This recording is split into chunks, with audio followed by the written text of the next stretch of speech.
어느 날 며느리가 무당에게 찾아가 3천만 원이나 주고 굿을 하자고 합니다. 굿을 해야만 아들 사업도 잘 되고 가족이 모두 건강하다고 굳게 믿고 있습니다. 우리 착하고 예쁜 며느리 어찌해야 할까요? 이 사연을 함께하고 싶으시다면 구독과 좋아요 부탁드립니다. 저는 올해로 64, 이현정이라고 합니다. 28년을 중소무역회사 격리부장으로 일하다 퇴직한 사람입니다. 젊은 시절부터 숫자 앞에서는 절대 눈을 감지 못하는 성격이었어요. 장부가 100원이라도 맞지 않으면 퇴근을 못하고 거래처 견적서 하나도 그냥 넘기는 법이 없었습니다. 동료들이 저보고 너무 빡빡하게 산다고 했지만 저는 그게 제 방식이었어요. 근거 없는 것은 믿지 않는다. 숫자로 증명되는 것만 믿는다. 그렇게 28년을 버텼습니다. 퇴직하고 나서도 복지관 회계봉사를 다녔어요. 집에만 있으면 몸이 굳는다는 것도 있었지만 솔직히 말하면 내가 쓸모 있다는 느낌이 필요했습니다. 60 넘어서도 내 인생은 내가 챙긴다는 자존심 같은 거였죠. 그런 제가 요즘 아침마다 눈을 뜨면 가슴이 먼저 답답합니다. 내 집에서 내가 이방인이 된 것 같은 기분. 살면서 이런 감정이 있을 줄은 몰랐어요. 시작은 3년 전이었습니다. 아들 재호가 직원 12명짜리 건축자재 유통회사를 꾸려가던 무렵이었어요. 작은 회사지만 재호가 20대 후반부터 발로 뛰어 일군 회사였습니다. 처음엔 혼자서 트럭 몰고 자재, 납품하던 아이가 10년 만에 직원까지 두게 됐으니 얼마나 대견했는지 모릅니다. 며느리 미진이도 집안 살림을 살뜰하게 꾸리면서 손자 준서까지 잘 키우고 있었어요. 겉으로 보기엔 부족한 게 없는 가정이었습니다. 그런데 어느 날 재호한테서 전화가 왔어요. 웃음기가 반쯤 섞인 목소리로 어머니, 미진이가 회사 화장실 문에 부적을 붙였어요. 저한테는 말도 안 하고요. 저는 그냥 웃어 넘겼습니다. 젊은 사람들이 가끔 그런 것도 하는구나. 부적 하나가 뭔 대수냐 싶었으니까요. 믿거나 말거나 나쁠 게 없지 않냐고 생각했습니다. 그런데 그게 시작이었습니다. 반년쯤 지나니 미진이가 매주 화요일 오전을 어디선가 보냅니다. 처음엔 그냥 지나쳤어요. 준서 학교 일이겠거니 아니면 친구를 만나겠거니 했습니다. 그런데 어딜 가냐고 물으면 좀 볼 일이 있어요 라고만 하고 더는 말을 안 해요. 표정도 살짝 굳는 것 같았습니다. 재호한테 넌지시 물었더니 돌아오는 말이 점집이요? 저도 처음엔 말렸는데 이제 포기했어요 였습니다. 포기했다는 말이 그날따라 이상하게 무겁게 들렸어요. 말렸다는 건 한 번이 아니라는 거고 포기했다는 건 이미 한참 됐다는 얘기니까요. 그 뒤로는 거의 매달, 아니 매주 뭔가가 생겼습니다. 회사에 큰 계약건이 들어오면 미진이는 그 전날 밤 무당한테 전화를 합니다. 계약이 성사되면 무당 덕분이고 계약이 틀어지면 사무실 방위가 나쁘다며 책상 배치를 바꾸라고 했어요. 직원들이 영문도 모르고 책상을 밀고 당기는 걸 재호가 멍하니 보고 있었다는 얘기를 나중에 들었습니다. 재호가 말렸더니 미진이가 당신이 계속 막으니까 기운이 안 풀리는 거야 라고 했다는 겁니다. 그 말이 얼마나 기가 막혔는지 재호가 저한테 전화해서 어머니, 저 어떻게 해요라고 물을 정도였어요. 어느 날은 회사 로고 색깔이 재물을 막는다며 간판을 새로 만들었습니다. 450만 원짜리 간판을요. 디자인도 기존 것보다 오히려 촌스러워졌는데 미진이는 선생님이 이 색이 재호 씨 사주에 맞는다고 하셨어라며 흡족해 했다는 겁니다. 직원들은 뒤에서 수군거리기 시작했어요. 사장 부인이 요즘 이상하다는 말이 나왔다고 재호가 창피해하며 말했습니다. 그런데 더 놀란 건 따로 있었습니다. 손자 준서가 그의 초등학교에 입학했어요. 제가 얼마나 기다렸는지 모릅니다. 손자 입학식에 예쁜 꽃다발 들고 가서 사진도 찍고 같이 밥도 먹을 생각에 설레었거든요. 그런데 입학식 며칠 전에 미진이가 저한테 전화를 했습니다. 어머니, 선생님이 그날은 준서한테 좋지 않은 날이래요. 입학식 때 되도록 왼쪽 자리에 앉히고 파란색 옷은 절대 입히면 안 된대요. 저는 순간 말문이 막혔어요. 초등학교 입학식에 파란 옷을 못 입는다니요. 준서가 파란색을 얼마나 좋아하는 아이인데 제가 사준 파란 가방도 있었는데 그것도 안 된다는 겁니까? 참다가 한마디 했습니다. 미진아, 그런 거 너무 믿지 마라. 아이 입학식 날 옷 색깔을 무당이 정하는 게 말이 되냐? 그랬더니 미진이 표정이 딱 굳었습니다. 목소리는 낮았는데 오히려 그게 더 날카롭게 들렸어요. 어머니, 저는 준서 잘 되라고 하는 거예요. 왜 그걸 막으세요? 막는 게 아니라 이상하다는 거지. 그 말이 목구멍까지 올라왔지만 삼켰습니다. 며느리와 첫 번째로 큰 소리 낼 자리가 입학식 전날 밤은 아니었으니까요. 입학식 날 준서는 흰 티셔츠에 검은 바지를 입고 왔습니다. 파란 가방도 없었어요. 다른 아이들이 형형색색 예쁘게 차려입은 옆에서 준서만 유독 단출해 보였습니다. 준서는 괜찮다고 했지만 저는 그날 내내 마음 한구석이 좋지 않았어요. 제가 조용히 계산해 봤습니다. 1년 사이에 미진이가 무당한테 쓴 돈이 최소 600만 원은 됐어요. 간판값에 부적값, 상담비에 각종 용품값까지 제 퇴직연금 5달치가 그렇게 녹아 있었습니다. 그런데 회사 사정은 나아지지 않았어요. 건설 경기가 워낙 나쁜 데다 대형 업체들이 단가를 계속 낮추니 제호 같은 중소유통업체는 버티기가 점점 어려워지고 있었습니다. 부적을 붙이고 간판을 바꾸고 책상을 옮겨도 바뀌는 건 없었어요. 그런데도 미진이는 오히려 더 깊이 들어갔습니다. 안 됐으니까 더 해야 한다는 논리였어요. 재호한테 조심스럽게 말을 꺼냈더니 아들은 긴 한숨만 내쉬었습니다. 어머니, 저도 알아요. 근데 미진이가 그거라도 해야 버틴다고 해서요. 저도 요즘 너무 힘드니까 그냥 두고 있어요. 그 말이 밤새 머릿속에서 맴돌았습니다. 힘드니까 그냥 둔다는 말. 두 사람 다 각자의 방식으로 불안을 버티고 있구나 싶었어요.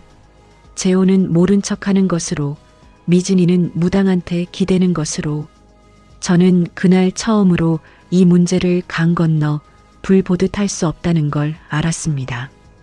64 시어머니가 뭘 할 수 있을지는 몰랐지만 이대로 두면 분명히 더 나빠진다는 것만은 확실했습니다.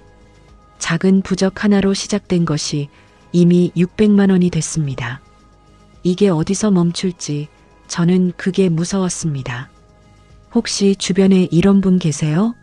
가족 중에 무속에 지나치게 의존해서 집안이 힘들어진 분, 댓글에 사연 남겨주세요. 저만 이런 게 아니라는 걸 알고 싶습니다. 그때까지만 해도 저는 참는 쪽이었어요.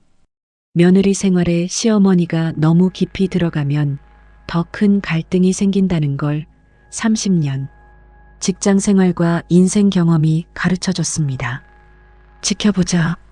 미진이도 언젠가는 스스로 깨닫겠지. 그렇게 생각하려 했어요. 그런데 사람 일이라는 게 지켜보고만 있으면 될 때도 있고 그러면 안 될 때도 있습니다. 그해 겨울 저는 그게 후자라는 걸 알았어요. 재호가 허리를 다쳤습니다.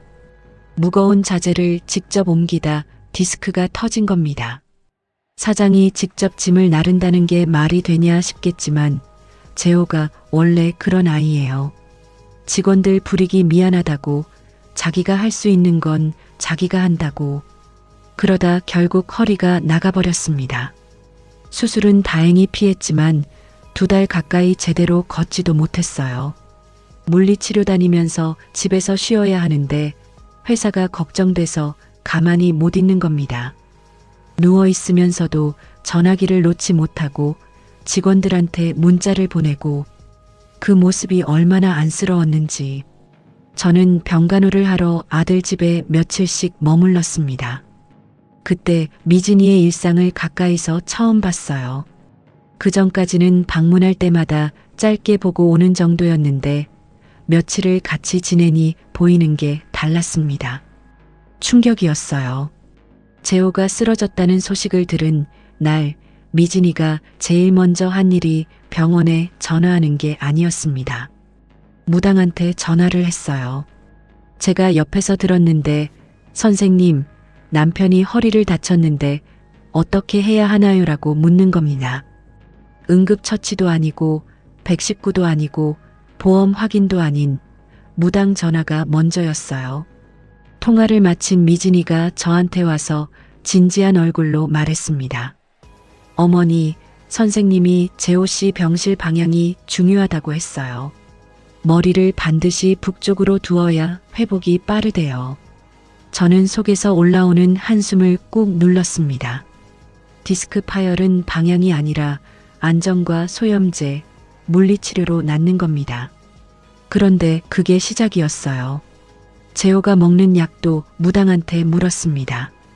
의사가 처방해준 소염진통제를 선생님이 기운이 강한 약은 지금 피하라고 했어요 라며 복용을 줄이려 했어요. 저는 그때 참지 못하고 말했습니다. 미진아, 그 약은 의사가 처방한 거야. 디스크 치료에 필요한 약을 무당 말 듣고 줄이면 어떡해. 미진이 표정이 굳었어요. 어머니, 약이 너무 독하면 다른 데서 부작용이 생긴대요. 저는 재호 씨 전체적인 건강을 보는 거예요. 전체적인 건강. 그 말이 얼마나 어이가 없던지. 디스크 환자한테 필요한 약을 못 먹게 하면서 전체 건강을 챙긴다고요.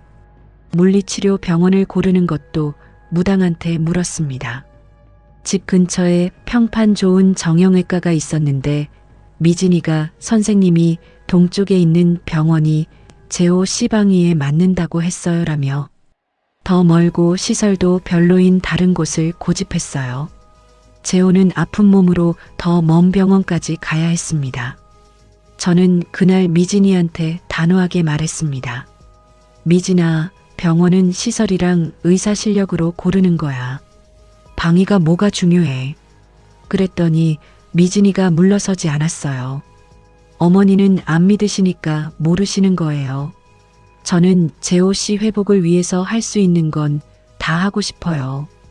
이 말 앞에서 더 이상 반박하기가 참 어려웠습니다.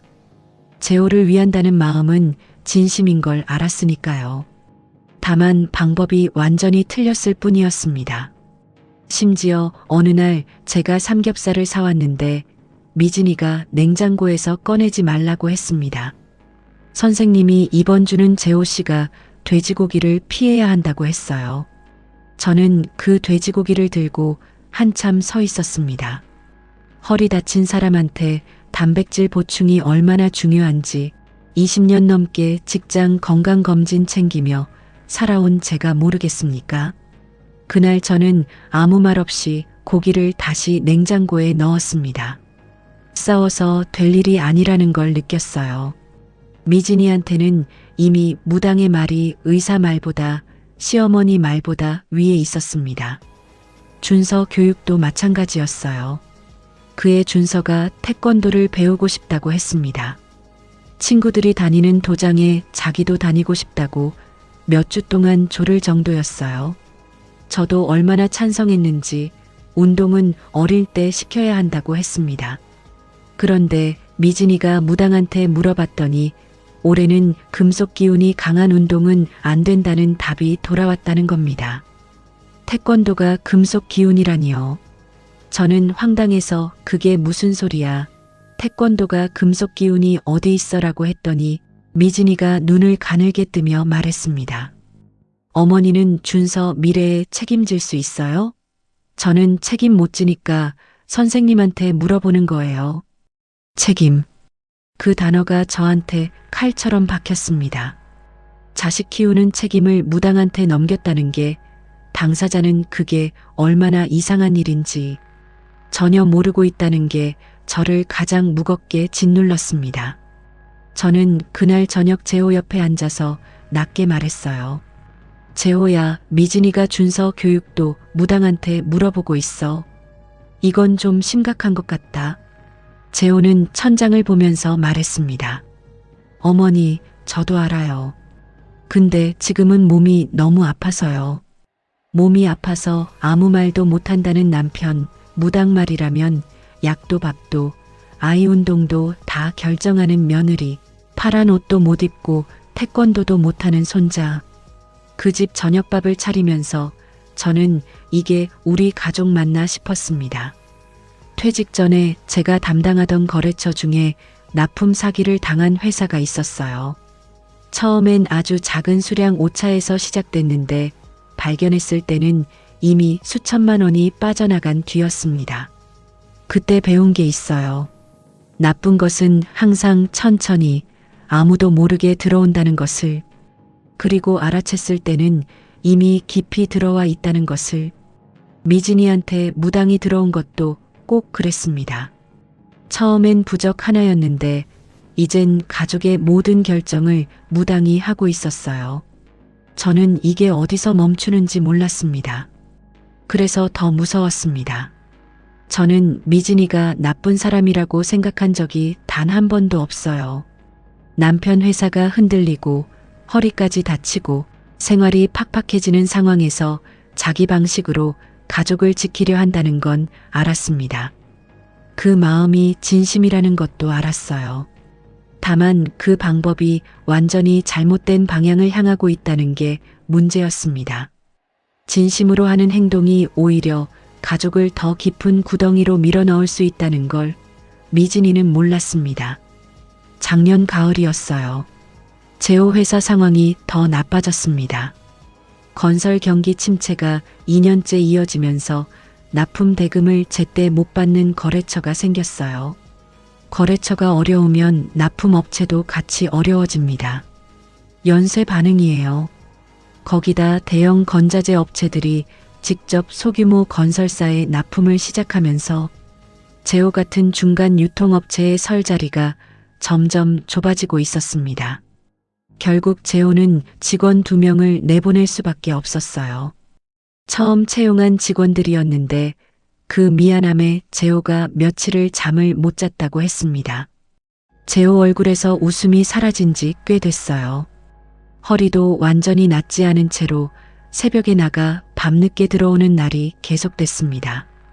제가 가끔 들러서 밥을 차려줘도 잘 먹지 않았어요.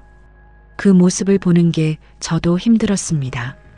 자식이 힘들어하는 걸 옆에서 지켜보는 것만큼 부모한테 고통스러운 게 없더라고요. 미진이는 그럴수록 더 무당한테 매달렸습니다. 상황이 나빠질수록 의지하는 곳으로 더 깊이 파고드는 거였어요. 이제는 하루에 한 번씩 통화를 한다는 얘기도 들었습니다. 재호가 새벽에 집을 나서는 시간에도 맞는 방향인지 무당한테 묻고 거래처 미팅 전날에는 옷 색깔도 물어봤다고 했어요. 회사 일은 무당이 다 결정하는 거나 다름없었습니다. 그러던 어느 날 미진이가 저를 찾아왔습니다. 저는 그날 오전에 복지관 봉사를 마치고 집에 돌아와 점심을 먹고 있었어요. 미진이가 전화도 없이 찾아온 건 꽤 오랜만이었습니다. 요즘 들어서 저랑 단둘이 있는 시간을 피하는 것 같았거든요.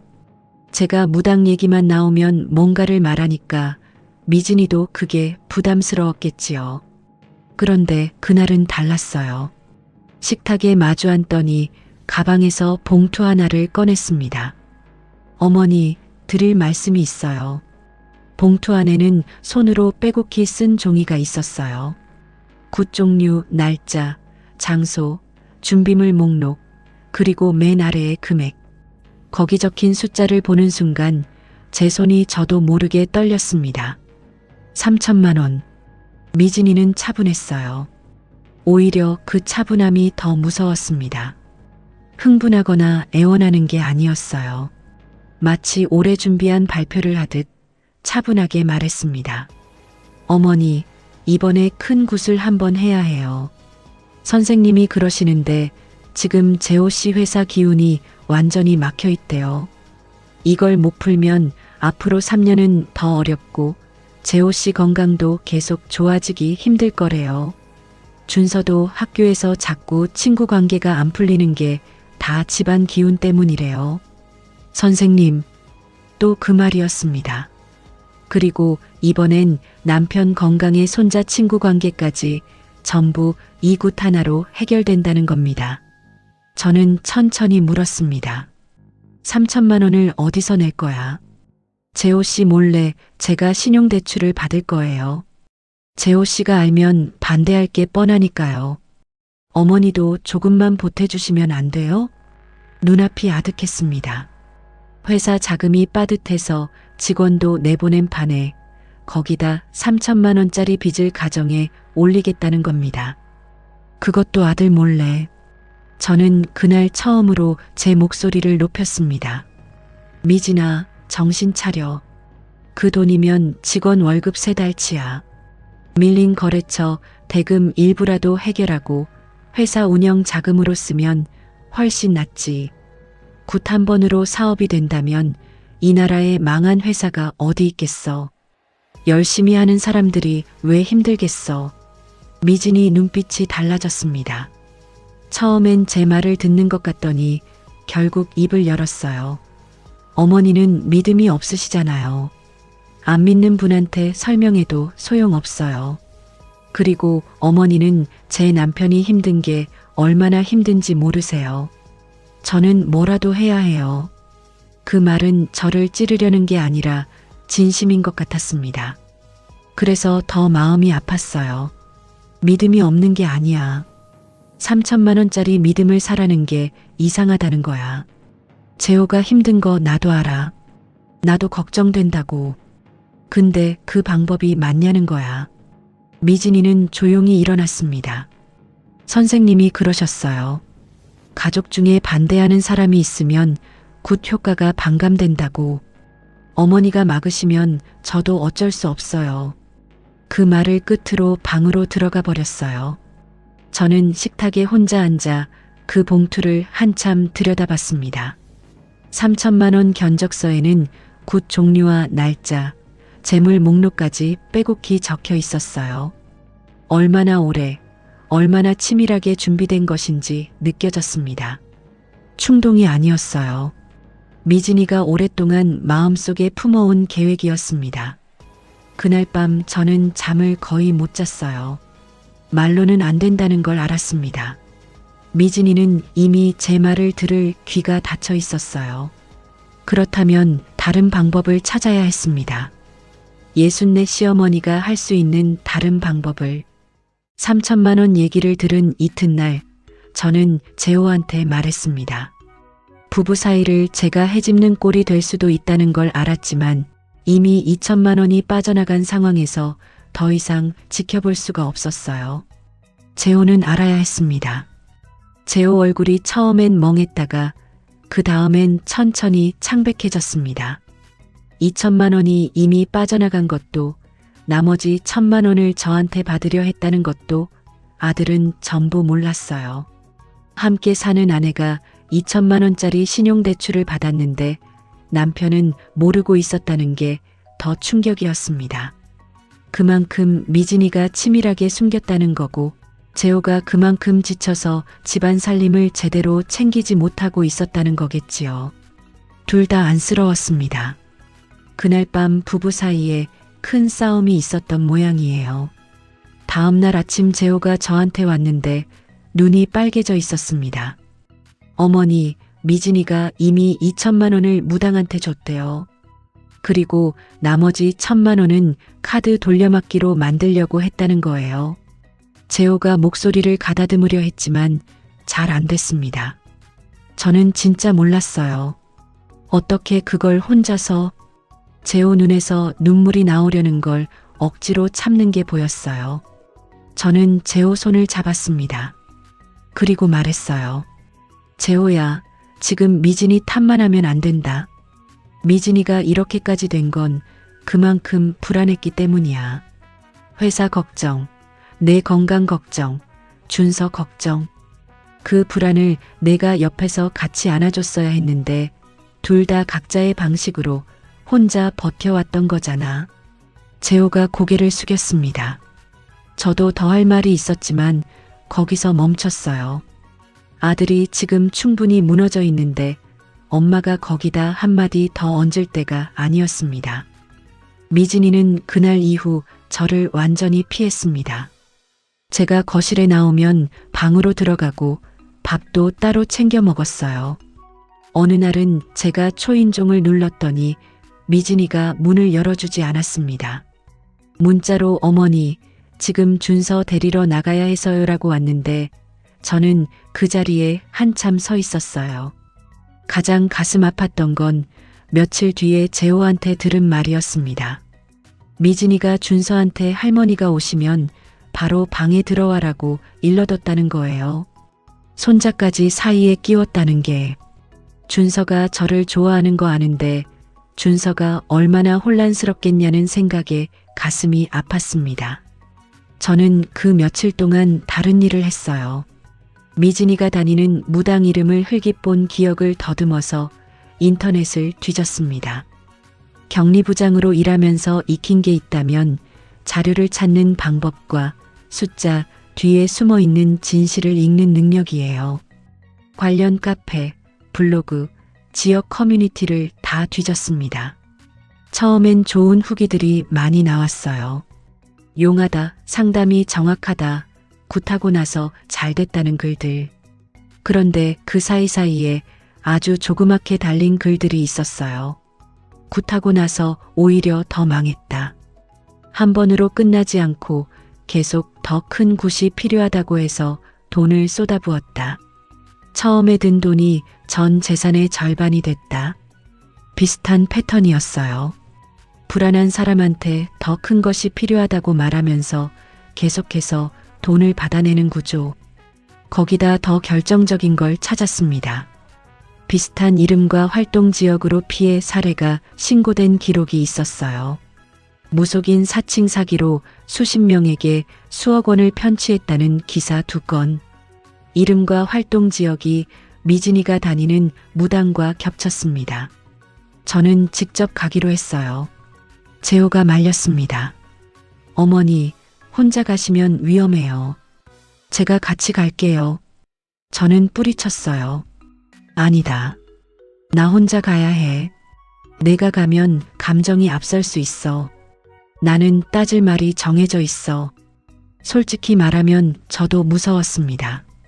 64 나이에 낯선 곳에 혼자 간다는 게, 상대가 어떤 사람인지 모른다는 게. 그래도 가야 했어요. 이건 제가 해야 하는 일이었습니다. 버스를 타고 경기도 외곽으로 갔습니다. 내비게이션을 따라가니 허름한 공업단지 안쪽 창고를 개조한 낡은 건물이 나왔어요. 들어서는 순간 향 냄새가 코를 찔렀고 벽에는 부적이 빼곡히 붙어 있었습니다. 안쪽에서 50대 여성이 나왔는데 저를 보자마자 거리낌 없이 웃으며 말했어요. 어머니, 오늘 오기 정말 잘하셨어요. 집안에 큰 살이 끼어 있는 게 여기서도 보여요. 처음 보는 사람한테 3초 만에 집안에 살이 끼었다고 말하는 사람. 얼마나 많은 사람한테 그 말을 해왔으면 저렇게 자연스러울까 싶었어요. 저는 앉지 않았습니다. 서서 바로 말했어요. 제 며느리한테 3천만 원짜리 굿권했죠? 무당은 잠깐 굳었다가 금세 다시 부드러운 얼굴로 돌아왔어요. 어머니, 사업이 막힌 분들은 이 정도 굿은 해야 해요. 안 하시면 더 큰 화가 옵니다. 어머니가 막으시면 오히려 가족한테 더 나쁜 일이 생겨요. 능숙했습니다. 저를 위협하면서도 표정은 걱정하는 척했어요.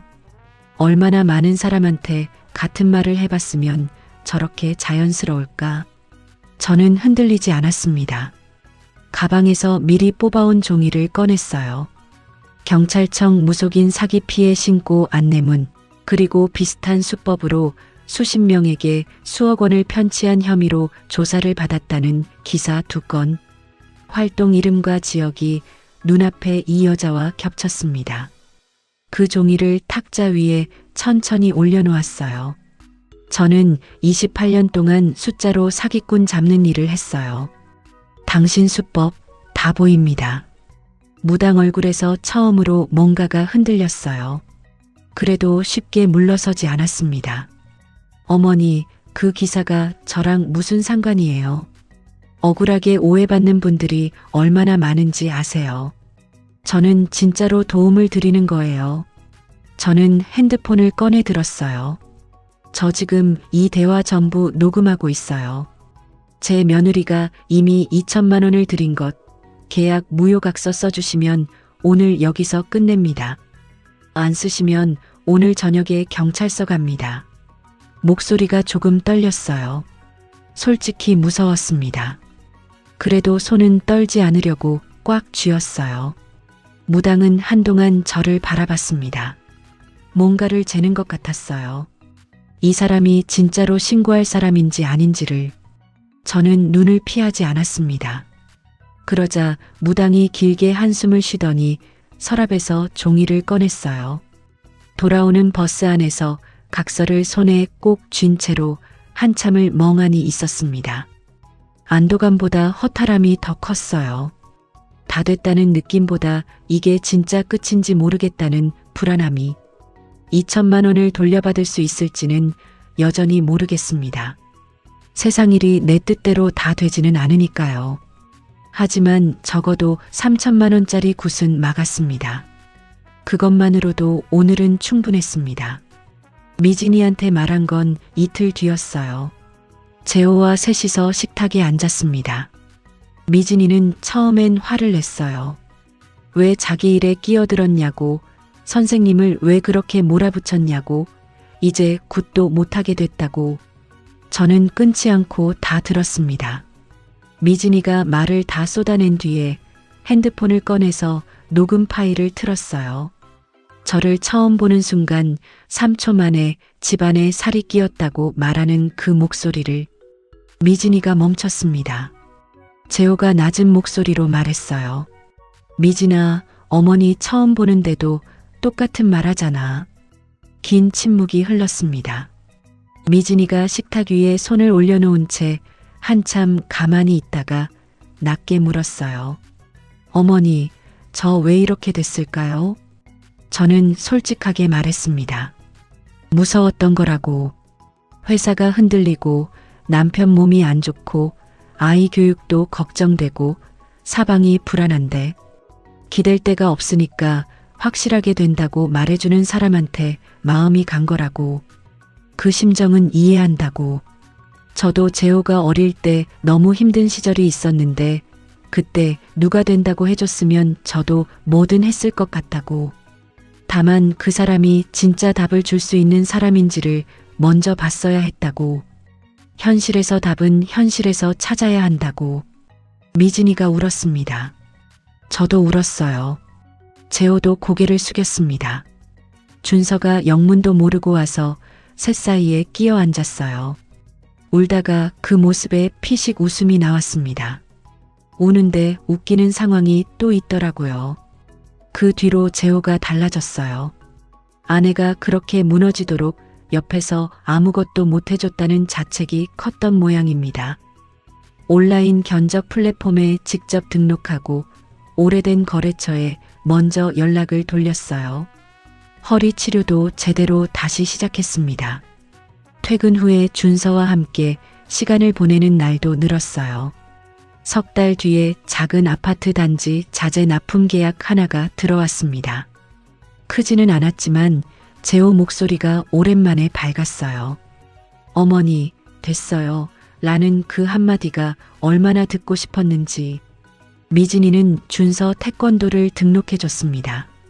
파란 도복을 입은 준서가 엄지를 치켜 세우며 찍은 사진을 저한테 보내줬어요. 저는 그 사진을 한참 들여다봤습니다. 파란 도복. 입학식 날 못 입혔던 파란색이 저렇게 돌아왔습니다. 3천만 원짜리 굿이 아니었습니다. 재호가 발로 뛰고 미진이가 현실을 마주하고 가족이 서로를 다시 붙잡은 것. 그게 이 집을 일으킨 겁니다. 저는 그날 저녁 혼자 앉아서 오래 생각했어요. 시어머니가 할 수 있는 일의 범위에 대해서 말 한마디 아끼고 밥 한 그릇 내밀고 필요한 순간에 단호하게 나서는 것. 다정함과 결단력은 함께 갈 수 있다는 걸 64이 되어서야 제대로 알았습니다. 너무 늦은 건 아니었어요. 나이 들어도 내 인생은 내가 삽니다. 그리고 내 가족 곁을 말 대신 행동으로 끝까지 지킵니다. 혹시 비슷한 경험 있으신 분 댓글로 남겨주세요. 당신 혼자가 아닙니다.